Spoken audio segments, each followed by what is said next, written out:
Hey, welcome to Wednesday Wisdom for this week. I think we've talked about it before, Wednesday Wisdom, and everybody's aware of the falling birth rates here in the United States, but throughout most of the world as well.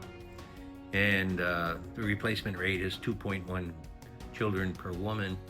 I mean, right now we're at about 1.6, which is, you know, way off.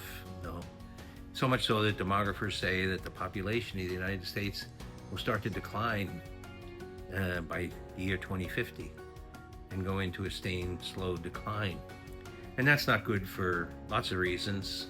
It's not good for the economy because population is aging and there'll be fewer people to sustain them with Social Security and so on. It's not good for economic growth and so on.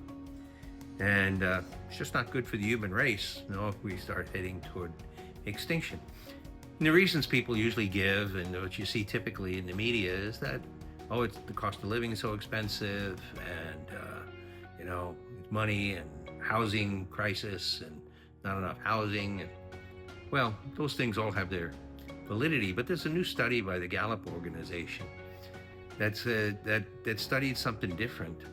That there's a correlation between the friendships people have and the type of friendships they have and their desire to have children.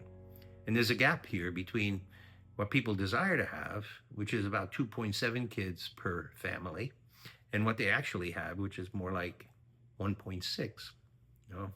And so it seems like money and housing crisis doesn't explain all of that. But this gap between what people really want when you ask them and what really happens. And the Gallup organization dug into this, and they found that when people have friends who have several kids, they tend to want more kids and they tend to have more kids.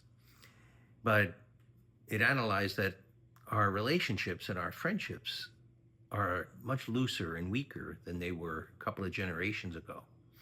That we used to live in networks of people who were used to having children and who thrived having children.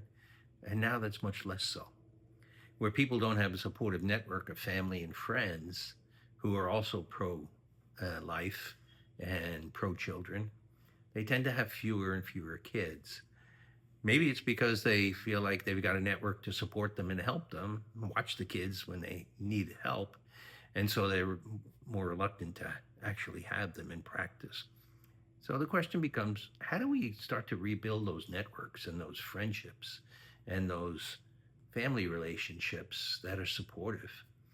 And maybe that's much more important than how much a child costs or whether you got a big enough house. It's worth looking into.